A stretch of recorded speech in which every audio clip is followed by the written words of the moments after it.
Benvenuti alla visione di questo video. Oggi parlerò di un argomento nuovo rispetto agli altri che trovate nel mio canale. Inizio un video che riguarda l'oleodinamica e cominciamo con circuiti oleodinamici elementari e fondamentali.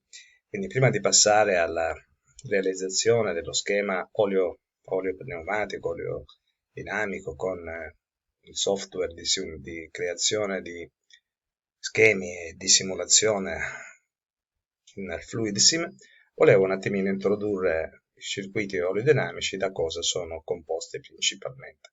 Quindi il circuito oleodinamico deve essere costituito come minimo da seguenti elementi: una pompa idraulica con il relativo motore elettrico, un serbatoio ovviamente da dove viene aspirato l'olio, un filtro in modo che l'olio che viene poi rimandato nel serbatoio, prima di essere rimandato nel serbatoio, sia pulito dalle impurità, quindi un filtro. Ovviamente ci vuole una tubazione di mandata, una valvola di distribuzione, un attuatore che può essere un cilindro a semplice effetto, doppio effetto, un motore, una tubazione di ritorno, perché a differenza della pneumatica purtroppo l'olio non possiamo farlo andare nell'aria, così come succede con le valvole pneumatiche, e per motivi di sicurezza una valvola di massima pressione, in modo che se ci fosse una sovrappressione nell'impianto, piuttosto che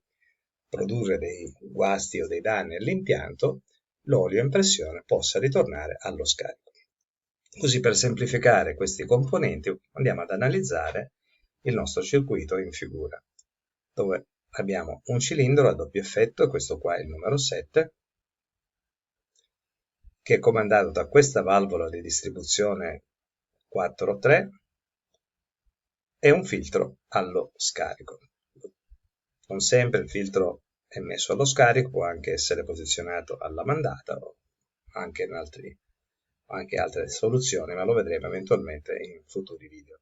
Cosa succede in questo semplice circuitino? Commutando la nostra valvola di distribuzione, qui non ci sono i comandi di commutazione, nel simulatore li useremo, si ottengono le corse di andata e di ritorno. Quindi nel particolare abbiamo l'1 è il nostro motore elettrico coassiale collegato con la nostra pompa. La pompa manda alle intubazioni mandate al 5 alla valvola di distribuzione, mentre l'8 è la tubazione di ritorno. L'elemento numero 9 è la valvola di massima pressione, quindi che permette eventualmente, in caso di sovrappressione, di regolare, fare in modo di aprire la valvola per rimandare l'olio allo scarico. Poi, se non mi sono dimenticato altro, il 4 è il filtro.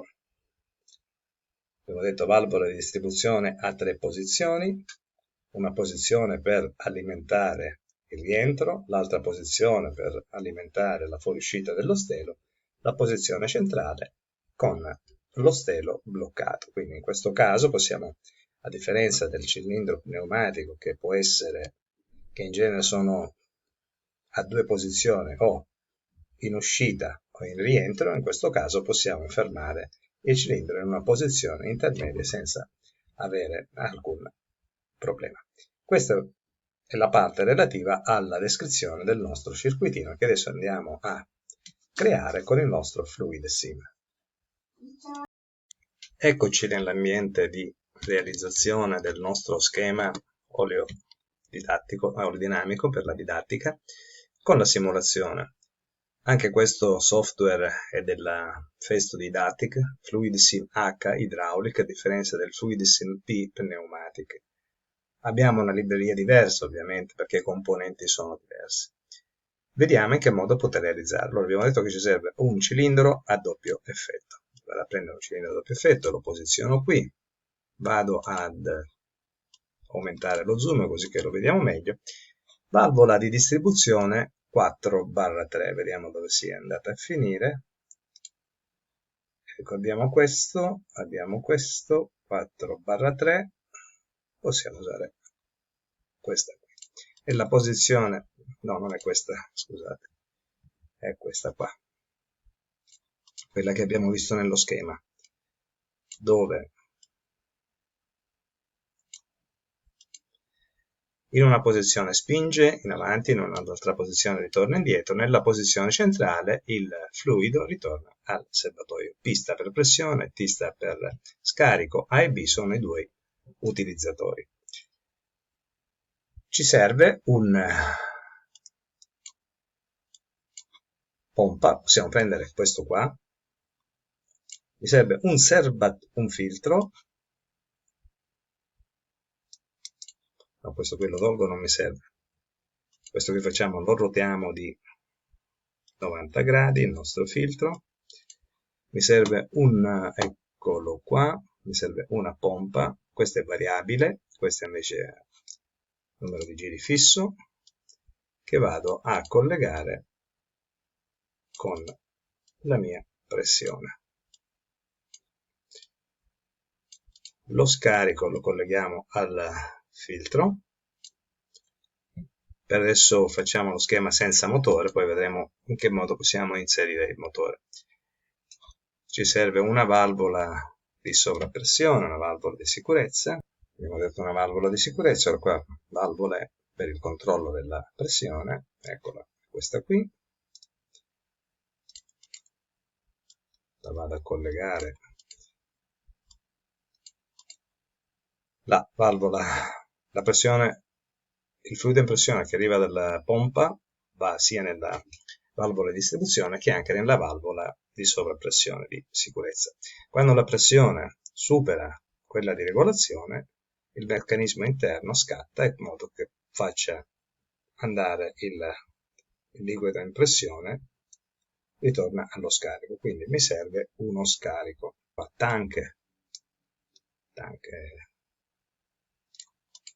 Il tank è il nostro serbatoio. In genere lui c'è tank, io dico preg, siamo a posto. Devo collegare allo scarico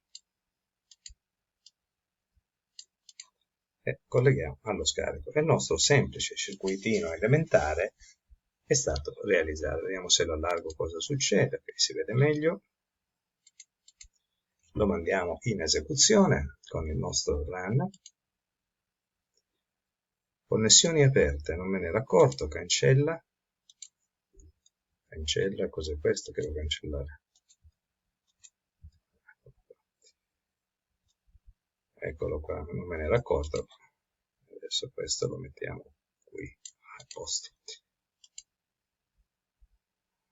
Linea attraverso le connessioni, non ci interessa, va bene, funziona lo stesso, vai sempre avanti. Se vado a si è spostato, ritorna in posizione centrale, vediamo che in posizione centrale la pompa manda l'olio in pressione e ritorna attraverso il filtro, ritorna allo scarico. Continuando a cambiare la posizione, adesso ritorna indietro, così va in centro e così va avanti. Vediamo che la pressione, adesso che siamo in sovrappressione, va direttamente allo scarico.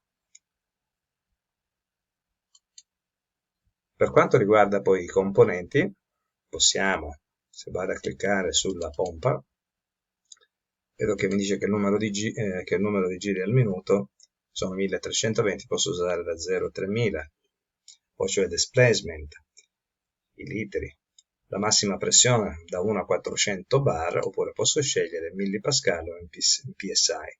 Lasciamo in bar e queste sarebbe l'internal leakage, cioè il gocciolamento interno, e litri al minuto per Pascal, sono quelli là, si possono regolare tutte queste variabili.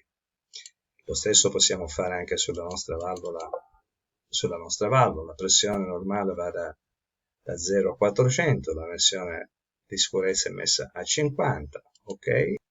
Possiamo cambiare anche i parametri della nostra valvola di distribuzione, 4-3 a 3 posizioni, dove la posizione iniziale per adesso è questa centrale, ma possiamo decidere che sia la posizione di sinistra o di destra. Possiamo cambiare, come abbiamo visto nel fluidis pneumatico, il comando manuale o meccanico oppure elettroidraulico, così come altri parametri che troviamo in questa tabella e in questa finestra delle proprietà. Adesso vediamo come realizzare lo stesso circuitino invece di usare i componenti singolarmente, prendendo direttamente il componente unico che si chiama Pump Unit. Vedete che è già predisposto con, questo, è già predisposto pompa e motore, la stessa valvola, in più ha il manometro, pressione, ritorno dello scarico, e c'è uno scarico supplementare che vado a chiudere perché non mi serve per adesso. Ok, vado a prendere un filtro, CTRL C, CTRL V, e prendo anche queste qua, intanto così non c'ho da andarli a scegliere nella libreria. Diminuisco un attimo perché altrimenti adesso con tutta questa parte qua mi diventa un po'. Quindi la pressione la portiamo alla pressione, qui i collegamenti sono già fatti.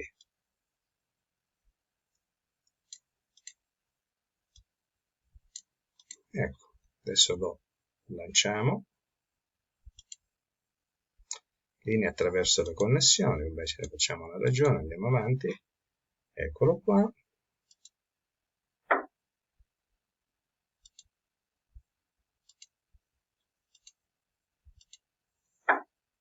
E quindi abbiamo realizzato lo stesso circuito, una volta prendendo i componenti a livello singolo, una volta prendendo direttamente la centralina oleodinamica. Il filtro non c'è nella centralina oleodinamica perché, come dicevo all'inizio, il posizionamento del filtro è da scegliere se allo scarico, se è alla mandata, o ci sono anche altre soluzioni. Per quanto riguarda questo video abbiamo finito. Questo, come vi ricordo, è il primo video, spero, di una serie sui comandi e circuiti elementari oleodinamici, e se siete interessati ne produrrò degli altri. Vi ringrazio per la visione del video, spero che sia stato di vostro gradimento. Se è di vostro gradimento iscrivetevi al mio canale, perché oltre alla oleodinamica trovate moltissimo altro. Arrivederci al prossimo video.